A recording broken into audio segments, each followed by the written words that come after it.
Hello दोस्तों, स्वागत है आप सभी का मेरे इस YouTube channel GNS study point with Raj में।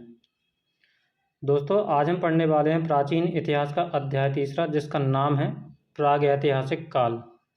और इसका जो समय पीरियड माना जाता है वो माना जाता है 30 लाख ईसा पूर्व से 600 ईसा पूर्व के बीच का समय। जो भी होगा वो क्या कहलाएगा? प्रागैतिहासिक काल। दोस्तों आइए बगैर टाइम को वेस्ट करते हुए अब चलते हैं अपने क्वेश्चनों की ओर। अब चलते हैं क्वेश्चन नंबर 1 पर।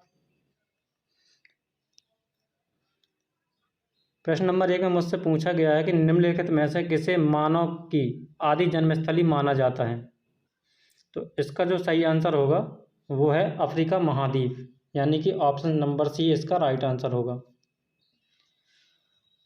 और दोस्तों अफ्रीका महाद्वीप को अंध महाद्वीप के नाम से भी जानते हैं। और अफ्रीका महाद्वीप विश्व का दूसरा सबसे बड़ा महाद्वीप है। और अफ्रीका महाद्वीप में 54 देश शामिल हैं। अब आइए बढ़ते हैं अगले प्रश्न की ओर। अगले प्रश्न में मुझसे कहा गया है निम्नलिखित में से किसे मानव जाति का पालना भी कहा जाता है। तो ये अफ्रीका महाद्वीप को, यानी कि डी इसका सही आंसर हो जाएगा। अब बढ़ते हैं अगले प्रश्न की ओर, क्वेश्चन नंबर तीसरे की ओर। प्रश्न नंबर तीसरे में मुझसे पूछा गया है कि निम्नलिखित में से कौन सा विकल्प है मानव के विकास को कालानुक्रमसार दर्शाता है। तो इसका जो सही आंसर होगा वो होगा ऑप्शन नंबर ए, यानी कि सबसे पहले जो था वो था एस्ट्रेलोपिथेकस, होमो इरेक्टस, निएंडरथाल, क्रोमैग्नन। ये सब इसी क्रम में आए थे। अब बढ़ते हैं अगले प्रश्न की ओर। अगले प्रश्न में मुझसे पूछा गया है कि निम्नलिखित में से किसे मानव का आदि पूर्वज कहा जाता है या माना जाता है। तो इसका जो सही आंसर होगा वो है ऑप्शन नंबर ए, ऑस्ट्रेलोपिथेकस। अब बढ़ते हैं अगले प्रश्न की ओर। अगले प्रश्न में मुझसे पूछा गया है कि निम्नलिखित में से किसे मानव माता कहा जाता है। इसका सही आंसर होगा लूसी, यानी कि ऑप्शन ए। अब बढ़ते हैं अगले प्रश्न की ओर। क्वेश्चन नंबर 6 में मुझसे क्या कहा गया? सबसे पहले मानव सदृश प्राणी जो प्रज्ञा मानव से प्रजाति रूप से भिन्न था उसे सामान्यतः जाना जाता है किस नाम से। तो इसका जो सही आंसर है वो है ऑप्शन नंबर बी, यानी कि पिथेकैंथ्रोपस के रूप में। आइए बढ़ते हैं अगले प्रश्न की ओर। भारत के किस क्षेत्र से सर्वप्रथम मनुष्य संबंधी पुरातात्विक प्रमाण मिले हैं। तो इसका जो सही आंसर है वो है ऑप्शन नंबर बी, नर्मदा घाटी से। साथ में क्वेश्चन में मैं आपको कुछ नॉलेज बताना चाहता हूँ। भारत में मानव का सर्वप्रथम साक्ष्य मध्य प्रदेश राज्य के होशंगाबाद जिले में नर्मदा नदी के तट पर हथनोरा नामक पुरास्थल से मिला है। यहाँ से मानव की खोपड़ी का जीवा से मिला है और इसे होमो इरेक्टस वर्ग के अंतर्गत रखा गया है। होमो इरेक्टस का अर्थ क्या है? तो होमो इरेक्टस का अर्थ है सीधा आदमी। आइए अब बढ़ते हैं अगले प्रश्न की ओर, क्वेश्चन नंबर 8 की ओर। क्वेश्चन नंबर 8 में मुझसे पूछा गया है कि होमो इरेक्टस का एक कपाल निम्न में से किस स्थल से प्राप्त हुआ है। तो अभी हमने इसकी चर्चा की है। तो नर्मदा घाटी के हथनोरा से, यानी कि ए जो है इसका सही आंसर हो जाएगा। अब बढ़ते हैं अगले प्रश्न की ओर। निम्नलिखित में से किसे प्राचीनतम द्विपद मानव कहा जाता है। तो इसका जो सही आंसर है वो है ऑप्शन नंबर बी, पिथेकैंथ्रोपस। अब बढ़ते हैं अगले प्रश्न की ओर, यानी कि 10वां प्रश्न। 10वें प्रश्न में मुझसे क्या पूछा गया है? निम्नलिखित में से किसे आग की खोज करने का श्रेय जाता है। तो इसका जो सही आंसर होगा वो है ऑप्शन नंबर बी, होमो इरेक्टस को। अब बढ़ते हैं अगले प्रश्न की ओर। निम्नलिखित में किसे मृतकों का अंतिम संस्कार करने वाला प्रथम मानव माना जाता है। तो इस क्वेश्चन का जो सही आंसर है वो है ऑप्शन सी, निएंडरथाल को। आइए बढ़ते हैं अगले प्रश्न की ओर। अगले प्रश्न में मुझसे पूछा गया है आधुनिक मानव के हाल का पूर्वज है। तो इस क्वेश्चन का जो सही आंसर है वो है ऑप्शन नंबर डी, क्रो-मैग्नन मानव। इसमें आप पॉइंट बार करके नोट करिएगा। क्रो-मैग्नन मानव के अस्थि पंजर फ्रांस से मिले हैं। दूसरा पॉइंट है, यह होमो सैपियंस जाति का था। इसका शरीर आजकल के मानव से काफ़ी मिलता जुलता था। यह शिकार करने तथा मछली पकड़ने में निपुण था। होमो सेपियंस का अर्थ है बुद्धिमान मानव, और होमो सेपियंस जो शब्द है वो लैटिन शब्द है। आइए बढ़ते हैं अगले प्रश्न की ओर। अगले प्रश्न में मुझसे पूछा गया है कि निम्न में से कौन सा नवीनतम समझा जाता है। तो इस क्वेश्चन का जो सही आंसर है वो है क्रो-मैग्नन मानव, यानी कि ऑप्शन डी। दोस्तों आइए बढ़ते हैं अगले प्रश्न की ओर। प्रारंभिक पूर्ण मानव को किस नाम से जाना जाता था। तो इस क्वेश्चन का जो सही आंसर है वो है ऑप्शन नंबर डी, क्रो-मैग्नन के नाम से। आइए बढ़ते हैं अगले प्रश्न की ओर। आधुनिक मानव को वैज्ञानिक भाषा में कहा जाता है, होमो सेपियंस कहा जाता है, यानी कि ऑप्शन डी। दोस्तों आइए बढ़ते हैं अगले प्रश्न में। किस स्थल पर प्रथम भारतीय पुरापाषाण कलाकृति की खोज हुई थी। तो इसका जो सही आंसर है वो है ऑप्शन नंबर सी। इसमें आपको जानकारी नोट करना चाहें तो कर लीजिए। पल्लवरम मद्रास के निकट स्थित एक ऐतिहासिक स्थान है। और दूसरा पॉइंट है, पल्लवरम स्थान से 1863 में भारत के प्रथम पुरापाषाणिक उपकरण हैंड एक्स की खोज हुई थी। और इसकी खोज किसने की थी? रॉबर्ट ब्रूस फुट ने की थी। हैंड एक्स है क्या? मतलब हाथ की कुल्हाड़ी। और इसमें एक और पॉइंट आप नोट करिएगा, रॉबर्ट ब्रूस फुट एक ब्रिटिश भूगर्भ वैज्ञानिक थे। और अगला पॉइंट है इसमें, भारत में प्रागैतिहासिक पुरातत्व का जनक भी रॉबर्ट ब्रूस फुट को माना जाता है। आइए बढ़ते हैं अगले प्रश्न की ओर।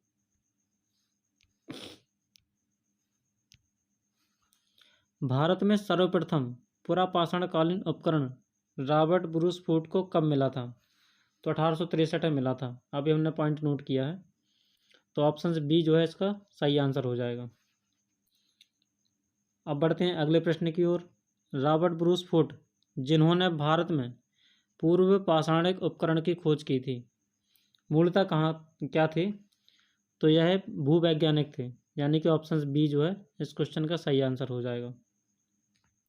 आइए बढ़ते हैं अगले प्रश्न की ओर। निम्नलिखित में से किसे भारत में प्रागैतिहासिक पुरातत्व का जनक कहा जाता है। तो रॉबर्ट ब्रूस फुट को कहा जाता है। ऑप्शन डी इसका राइट आंसर हो जाएगा। दोस्तों आइए बढ़ते हैं अगले प्रश्न की ओर। अगले प्रश्न में मुझसे पूछा गया है, भारत के प्रागैतिहासिक मानव का प्राचीनतम जीवाश्म निम्नलिखित में से किस स्थान से मिला है। तो इसका जो सही आंसर है वो है ऑप्शन नंबर बी, हथनोरा से। तो दोस्तों आप आइए बढ़ते हैं अगले प्रश्न की ओर। अगला प्रश्न मेरा इस प्रकार का है, पुरापाषाणकालीन मानव का जीवन पूर्णतः था। तो पूर्णतः कैसा था? ऑप्शन नंबर डी जो है इसका राइट आंसर होगा, प्राकृतिक। इसमें पॉइंट बार अगर नोट करना चाहें तो आप नोट करिएगा। पुरापाषाणकालीन मानव का जीवन पूर्णतः प्राकृतिक था। पुरापाषाण काल प्रागैतिहासिक युग का वह समय है जब मनुष्य ने पत्थर के औजार बनाना सबसे पहले आरंभ किए। और दूसरा पॉइंट, पुरापाषाणकालीन मनुष्य का मुख्य व्यवसाय और मनोरंजन का साधन शिकार करना था। और तीसरा पॉइंट यह है कि जो आग का आविष्कार हुआ है वह पुरापाषाण काल के समय माना जाता है, यानी कि आग की खोज पुरापाषाण काल में हुई थी। आइए बढ़ते हैं अगले प्रश्न की ओर। पूर्वपाषाणकालीन मानव का मुख्य धंधा क्या था?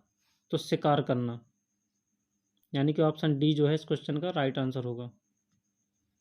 आइए बढ़ते हैं अगले प्रश्न की ओर। पुरापाषाण काल के आदि मानव के मनोरंजन का साधन क्या था? तो शिकार करना। ऑप्शन डी जो है इसका सही आंसर होगा। आइए अब बढ़ते हैं अगले प्रश्न की ओर। पुरापाषाण युग में मनुष्य द्वारा की गई सबसे बड़ी खोज कौन सी थी? तो सबसे बड़ी खोज कौन थी? आग जलाना, यानी कि आग की खोज सबसे बड़ी खोज मानी गई थी पुरापाषाण काल में। आइए अब बढ़ते हैं अगले प्रश्न की ओर।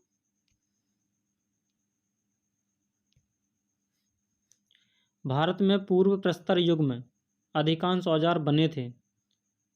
अधिकांश औजार किसके बने थे? स्फटिक के थे, जो क्वार्टजाइट कहलाते थे। आइए बढ़ते हैं अगले प्रश्न की ओर। सोहन संस्कृति किस संस्कृति का दूसरा नाम है? तो इसका जो सही आंसर है वो है पुरापाषाण संस्कृति, यानी कि ए जो है इस क्वेश्चन का सही आंसर होगा।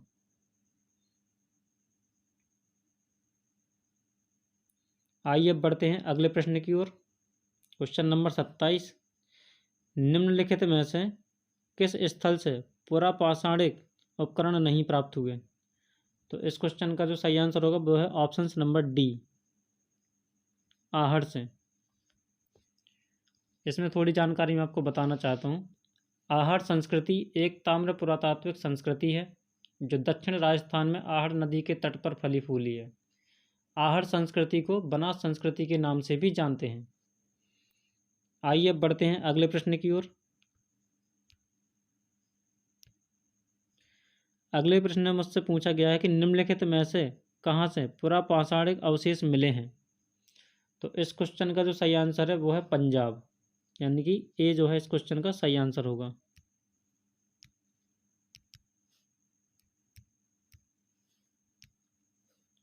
आइए अब बढ़ते हैं अगले प्रश्न की ओर।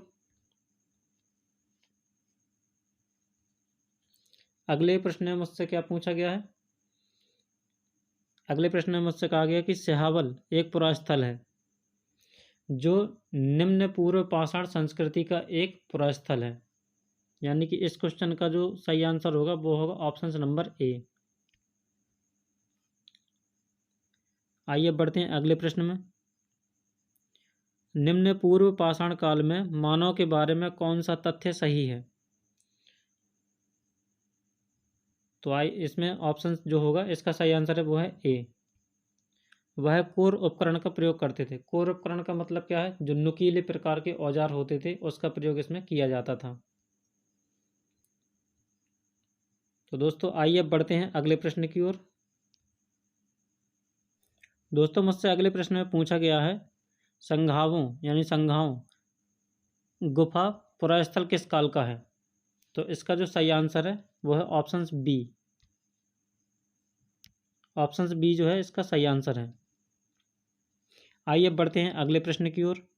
निम्नलिखित में से कौन सा एक औजार पुरापाषाण संस्कृति से संबंधित नहीं है? तो इस क्वेश्चन का जो सही आंसर है वो है ऑप्शन नंबर डी, सेल्ट। दोस्तों जो क्वेश्चन इंपॉर्टेंट होगा मैं आपको बताता चला जाऊंगा, आप उसी क्वेश्चन को नोट करिएगा बाकायदा। आपको अगर कोई क्वेश्चन बन रहा है तो अच्छी बात है, यदि नहीं बन रहा है या जो आपका क्वेश्चन गलत हो रहा है तो उस चीज़ को आप ज़रूर नोट करते चले जाइएगा। तो आइए अब बढ़ते हैं अगले प्रश्न की ओर।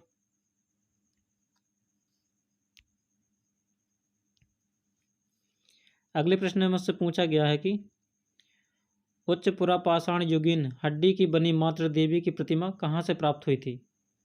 तो इस क्वेश्चन का जो सही आंसर है वो है ऑप्शन नंबर सी, बेलन घाटी उत्तर प्रदेश से। आइए अब बढ़ते हैं अगले प्रश्न की ओर। निम्न में से किसे फलक संस्कृति कहा जाता है?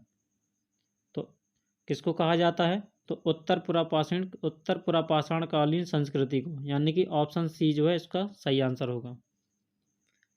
दोस्तों अब बढ़ते हैं अगले प्रश्न में। निम्नलिखित में से किस प्राग ऐतिहासिक पुरास्थल से शुतुरमुर्ग के अंडे कवक मिले हैं? तो इस क्वेश्चन का जो सही आंसर है वो है ऑप्शन ए, पटनेग।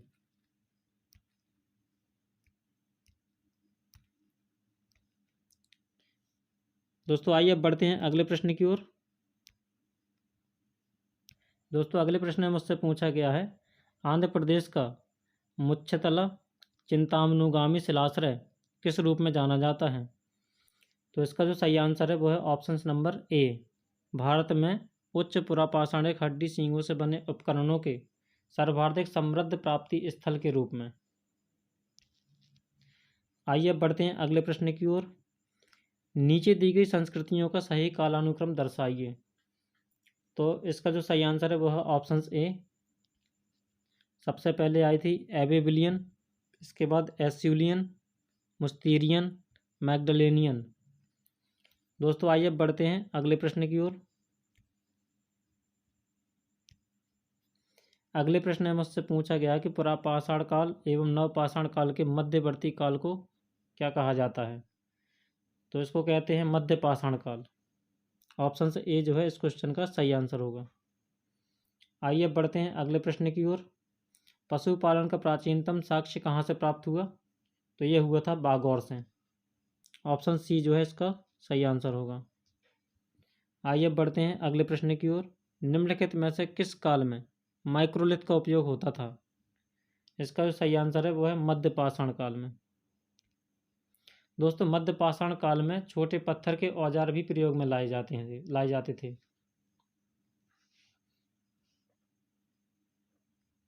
दोस्तों आइए अब बढ़ते हैं अगले प्रश्न की ओर।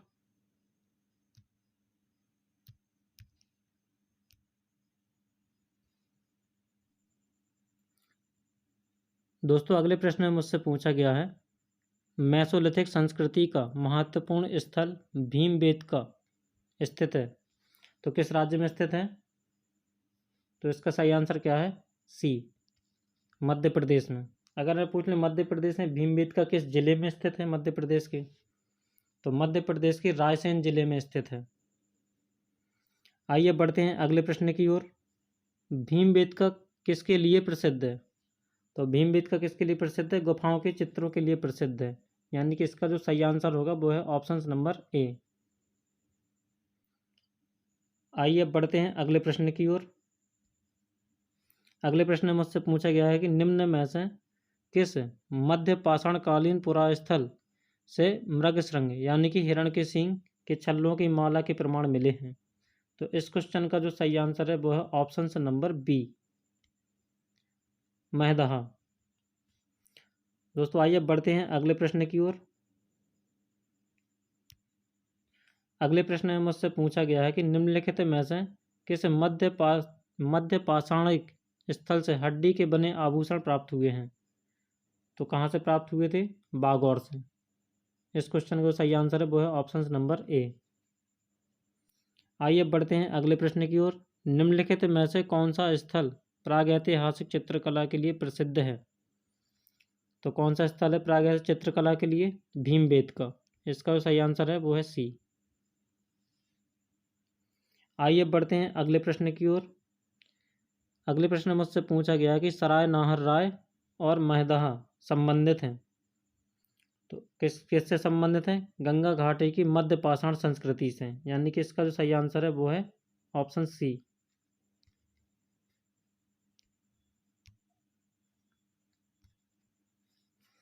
आइए बढ़ते हैं अगले प्रश्न की ओर।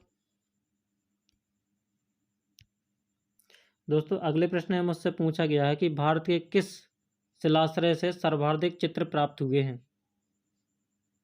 तो इस क्वेश्चन का सही आंसर है वो है भीमबेटका यानी कि एमपी। यानी कि बी ऑप्शन इसका सही है। भीमबेटका कहाँ है, मध्य प्रदेश में। आइए अब बढ़ते हैं अगले प्रश्न की ओर। निम्नलिखित में से किस शिलाश्रय से मानव समाधान के प्रमाण मिले हैं। तो इस क्वेश्चन का जो सही आंसर होगा वो है ऑप्शन नंबर बी, लेखनीय शिलाश्रय से। आइए अब बढ़ते हैं अगले प्रश्न की ओर। दोस्तों अगले प्रश्न में मुझसे पूछा गया है कि निम्नलिखित में से किस स्थल पर प्रागैतिहासिक काल के चित्रित शैलाश्रयों की सबसे बड़ी मेखला खोजी गई है। तो इसमें इसका कौन सा आंसर सही है, केवल सी आंसर इसका सही है, दूसरा और तीसरा। भीमबेटका और ज्वारा से मतलब सबसे बड़ी शैलाश्रयों की सबसे बड़ी मेखला खोजी गई थी। आइए अब बढ़ते हैं अगले प्रश्न की ओर।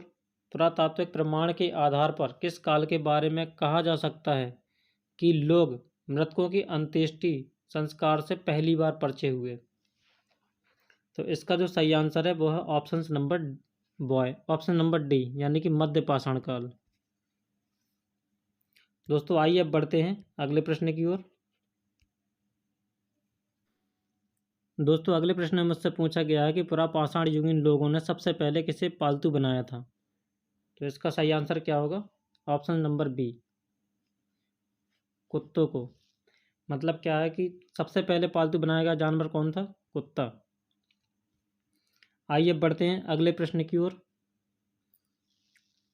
भारत में मानव अस्थि पंजर कंकाल के प्रमाण किस काल से मिलने शुरू हो जाते हैं? तो इसका जो सही आंसर है वह ऑप्शन नंबर बी, मध्य पाषाण काल से। आइए बढ़ते हैं अगले प्रश्न की ओर। किस प्रदेश से मिले मध्य पाषाणिक पुरास्थलों को टेरी स्थल कहा जाता है? टेरी स्थल, यानी कि इसका जो सही आंसर है वो है ऑप्शन नंबर डी। कहाँ से मिले हैं? तमिलनाडु से। टेरी टेला या टेरी समूह, इसका अर्थ क्या होता है? बालू का टीला। आइए बढ़ते हैं अगले प्रश्न की ओर।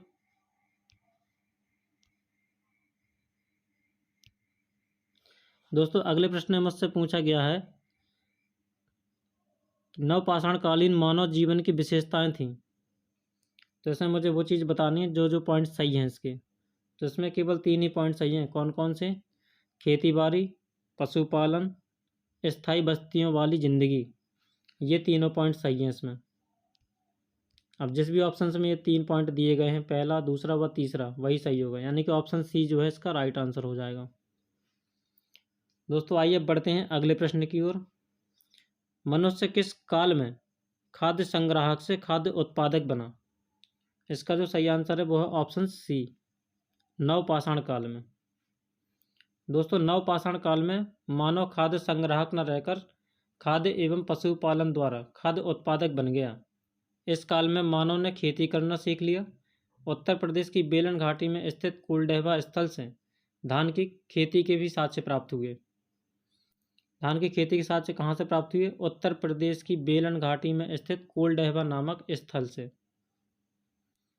दोस्तों आइए अब बढ़ते हैं अगले प्रश्न की ओर।